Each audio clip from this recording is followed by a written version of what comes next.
When the first MrBeast Burger opened on September 4th at the American Dream Mall in New Jersey, it wasn't the average grand opening of a fast food burger joint. In fact, MrBeast Burger beat the world record of most hamburgers sold in a day by 3 times, selling well over 5,500 hamburgers in just one day. There was also over 10,000 people waiting at the mall before the restaurant even opened at 11 a.m. In terms of foot traffic, the crowd was 325% above the normal amount for daily visits at the mega mall. So it begs the question, how could a 24-year-old YouTuber who's never even ran a restaurant before beat out some of the most established fast food chains in the entire world? Well, in this video, we'll deep dive into how MrBeast and other content creators are only in the early stages of taking over many different industries through a brand new way of doing business. MrBeast Burger was founded on December 19th, 2020 upon the release of a series of tweets and a new YouTube upload from MrBeast. He stated via Twitter he opened 300 stores and to go download the MrBeast Burger app to get your order now.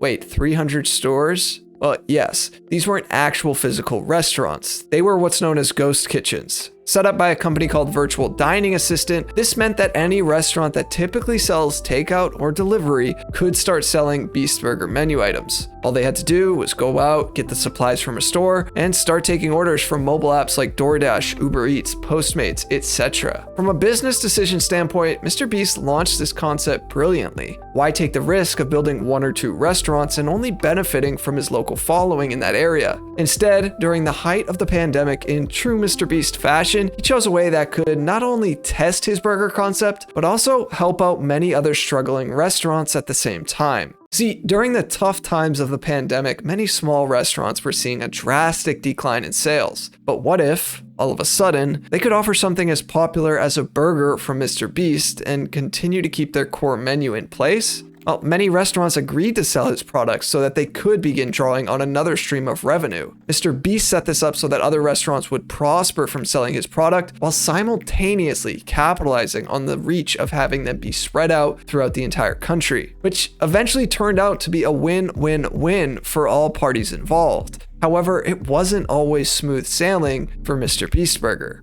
In fact, when the product was first announced, there was quickly so much demand that it crashed the MrBeast Burger app for a short while. After MrBeast tweeted, "We upgraded the servers, everything should be back up now," the orders started flowing back in. Now, it's tough to estimate how many burgers were sold in that first day through digital apps, but it's safe to say there were a ton. As the orders came in, the complaints began to rise. People started complaining on Twitter and other social media platforms, as they like to do, about their food arriving cold or undercooked. MrBeast often responding personally to these complaints, apologizing for the mishap and telling them that they will be fully refunded. The restaurant's quick success was something that many people were not prepared for, including Jimmy Donaldson, aka MrBeast. At least not on the level it was received. MrBeast acknowledged they were not perfect, but they were going to work at it. He quickly realized he needed to tweak some things with deliveries, but also he had to set up a full-on customer service team to deal with any issues that may arise from digital sales. During this time, MrBeast showed qualities like honesty, self-reflection, and a willingness to amend any issues quickly that made many more people support him in this new business venture. Communicating these qualities feels like a lost technique among many big businesses these days. Now, fast forwarding a few days, once Beast Burger decreased the delivery radius of all of the ghost kitchens, orders started to see way less complaints and way more positive reviews. And delivering food is not always just as simple as it may seem when you click a few buttons on an app. It can come with many pitfalls, and it has seemed since MrBeast shrunk the radius, it only continued to help Beast Burger grow in a more positive direction. Okay, but how is MrBeast Burger now primed to take over the fast food industry? Well, in order to answer that, I need to talk about some more traditional ways on how business and advertising works. When it comes to traditional consumer goods or service businesses, well, before they will even create a product or a service, they are gathering lots of data to see if making this thing in the first place is even worth it.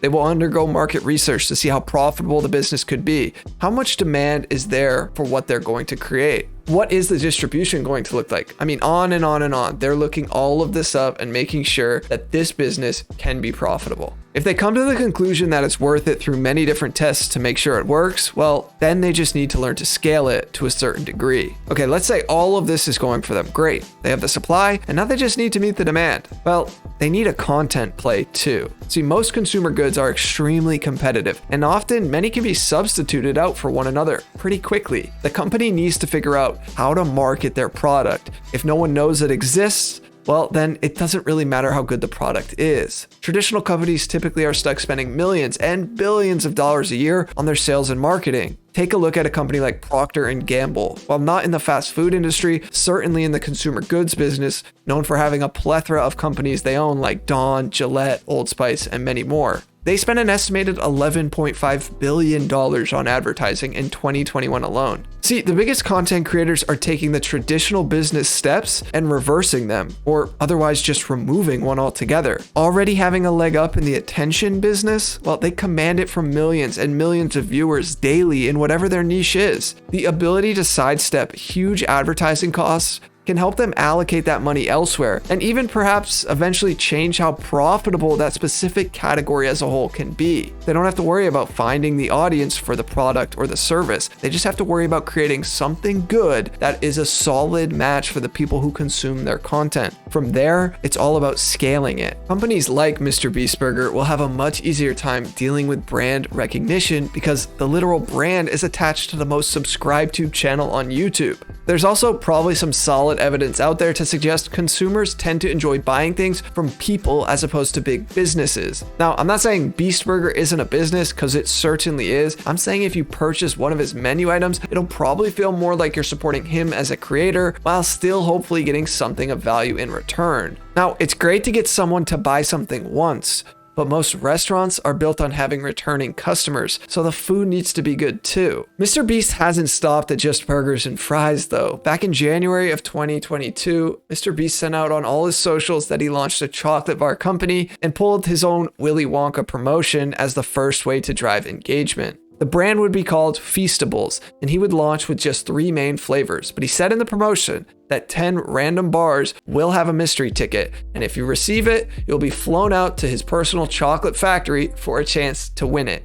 Yes, you heard that correctly. Winning the entire chocolate factory. This play is truly something brilliant, and not for the obvious reasons you may be thinking, like chocolate being the most popular candy item in the country. His candy bar business has room for much higher margins. It's a non-perishable good, which can drastically make a difference when it comes to food costs. But it's not all about the money, is it? MrBeast actually wanted to make a candy bar that was made with much higher quality, using only 4 ingredients and some of which organic. Feastables has gone insane in terms of sales. They hired the former CFO of RX Bar, Jim Murray, who has tons of experience in shipping a product like this, and according to MrBeast himself, it's already generated over $10 million in sales. And as of the making of this video, they are officially in every Walmart in the United States. That's over 4,500 stores. Now, with plans to expand these chocolate bars to be available worldwide ASAP, MrBeast has also hinted at expanding this company well beyond just chocolate bars and more into different types of snacks, comparing his vision to be similar of something like Kind Snacks.